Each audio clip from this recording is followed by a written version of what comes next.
Hello friends, DR.RK talks के इस episode में आपका स्वागत है।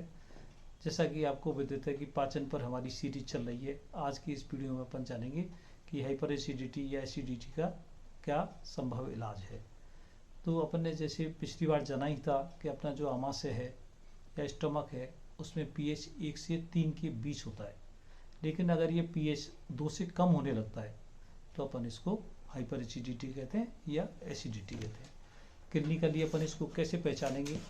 तो उससे पेट में जलन होना, उल्टी आना, खट्टी डकार आना, उल्टी का मन है ना, जी होना, या जिसको वाक कहते हैं, वाक होना, ऐसे तरह के लक्षण आते हैं तो इसका पहचान लग जाती है। अब इसमें क्या इलाज होगा? मान लो ऐसी परेशानी आती है तो उसका क्या इलाज संभव है? तो इसकी 3 ग्रुप हैं। 3 ग्रुप में इसका इलाज है। तो नंबर 1 पे है एंटासिड, जो एसिड को न्यूट्रलाइज करते हैं या एसिड के असर को कम करती है। दूसरी है H2 रिसेप्टर ब्लॉकर। तीसरे हैं प्रोटॉन पंप इनहिबिटर्स। तो आज की इस वीडियो में इन्हीं के बारे में अपन जान रहे हैं। तो सबसे पहले नंबर पे है एंटासिड। एंटासिड टैबलेट और पतली दवाई के रूप में बाजार में उपलब्ध रहता है। पतली दवाई है वो जल्दी काम करती है गोलियों के बजाय। तो इसमें क्या होता है, जो पेट में ज़्यादा अम्ल बनता है उसको ये न्यूट्रलाइज कर देती है या उसके असर को कम कर देती है। ये खुद उसके प्रोडक्शन को नहीं रोकती है।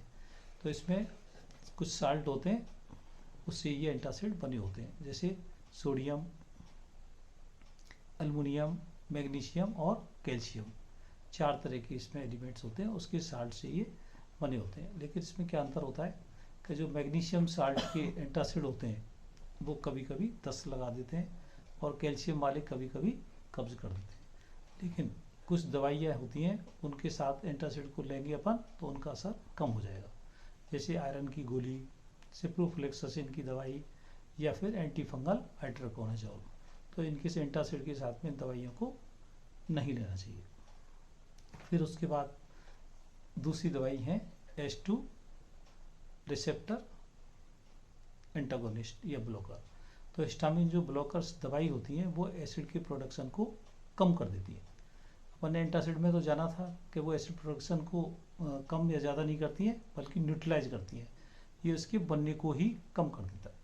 तो ये 70% रिडक्शन कर देती है, 70% एसिड प्रोडक्शन को कम कर देती है। इसमें कौन सी दवाई आती है? रेनिटिडीन, सिमेटिडीन, फेमोटिडीन, इस तरह की दवाई आती है। ये 1976 में या 76 में बाजार में आई थी और अभी भी चल रही है। लेकिन इसमें क्या होता है कि ये एसिड प्रोडक्शन को बहुत इफ़ेक्टिवली नहीं रोक पाती है। फिर उसके साथ में दूसरी परेशानी क्या होती है कि जो इनका इफ़ेक्ट बहुत लंबे टाइम तक नहीं रहता है और फिर उसके बाद मान लो इनको रोक दिया जाए तो रिबाउंड फिनोमेना हो जाता है, मतलब रुकने के बाद फिर दोबारा एसिड बनने लग जाता है। ये इसमें नुकसान आता है। फिर तीसरा सबसे इम्पोर्टेंट ग्रुप है, जो सबसे महत्वपूर्ण ग्रुप है, वो है प्रोटॉन पंप इनहिबिटर्स। तो उसमें आजकल जो नई दवाई आ रही है, ओमिप्राजोल, एसोप्राजोल, रेविप्राजोल, पेंटाप्राजोल, इस तरह की दवाइयाँ ये 90 से ही बाजार में आई हैं, 1990 से ही बाजार में आई हैं। लेकिन इनका असर इतना ज़्यादा है कि ये 99% एसिड को रोक देती है। यही जो असर है कभी कभी फ़ायदा पहुंचाता है और कभी कभी नुकसान भी पहुंचाता है। मान लो फ़ायदा तो ये है कि बहुत जल्दी एसिड प्रोडक्शन को कम कर देती है, पर नुकसान यूँ पहुंचाता है कि भाई लंबे टाइम तक खाती रहो, गोली को बंद मत करो। भाई बहुत सारे लोग हैं जो खाली पेट की गोली है वो उसको खाते रहते हैं, बंद नहीं करते, तो उससे बहुत सारी शरीर के अंदर नुकसान दिखने लग जाते हैं। क्या नुकसान दिखने लग जाते हैं? आज अपन उसी के बारे में फोकस कर रहे हैं। मान लो H2 जो प्रोटॉन पंप इनहिबिटर्स हैं, अगर अपन उनको ज़्यादा खाते हैं तो अपन को क्या नुकसान आता है, अपने शरीर के लिए क्या नुकसान आता है? तो सबसे पहले जो पोषण तत्व हैं उनकी कमी हो जाएगी, न्यूट्रिशनल कमी देखने को मिलती है। अपन ने जाना ही था जो हाइड्रोक्लोरिक एसिड है, जो पेट में जो अम्ल बनता है वो बहुत सारी चीज़ों के शोषण में मदद करता है। तो वो शोषण रुक जाएगा, उनका एब्जॉर्प्शन कम हो जाएगा, तो शरीर में उस कमी के लक्षण आने लगेंगे। जैसे मैग्नीशियम, खास तौर से मैग्नीशियम की कमी हो जाएगी, आयरन की कमी होने लगेगी और विटामिन B12 की कमी देखने को मिलेगी। ऐसे ये मान लो लंबे टाइम तक रहते हैं तो बोलते हैं जैसे कभी कभी हड्डियों में फ्रैक्चर होना या जो बोन फ्रैक्चर्स हैं उनकी मात्रा भी इससे बढ़ जाती है। और CVS की जो हार्ट की हेल्थ है उस पर भी लंबे टाइम में ये अच्छा असर नहीं लाती है, उल्टा उसको ख़राब करती है। फिर उसके बाद जो अपनी आँत है उसमें भी कई तरह के इन्फेक्शन को, क्लॉस्ट्रीडियम डिफिसिल नाम के इन्फेक्शन को ये बढ़ावा देती है। तो ऐसे करके जो BPI जो हैं उनका फ़ायदा तो बहुत है, लेकिन अपन उनको मिसयूज़ करेंगे, अपन एक तरह से मिसयूज या ओवर यूज करेंगे, बहुत ज़्यादा खाएंगे, खाते ही रहेंगे, उसको बंद नहीं करेंगे, तो फिर वो बहुत जल्दी नुकसान भी पहुंचाने लग जाती है।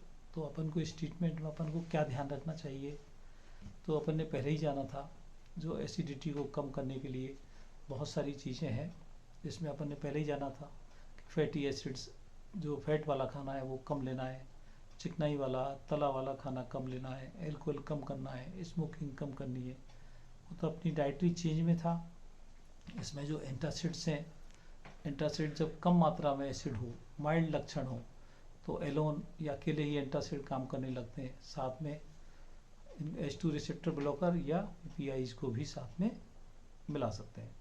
फिर और क्या ध्यान रखने की बात है, जो सबसे इम्पोर्टेंट बात है कि बिना वजह लंबे टाइम तक इन दवाइयों को नहीं खाना है। तो आज ऐसे करके अपन ने जो कॉमन जो दवाई, बहुत सारे लोग तो ऐसे ही मार्केट में दवाइयाँ मिल जाती हैं, तो उसका अपन को मिसयूज़ नहीं करना है, अपन को जुडिशियस यूज़ करना है, अपन को हिसाब से उनको खाना है। Thank you very much. Channel को लाइक करें, कमेंट करें, शेयर करें, सब्सक्राइब करें। Thanks for watching.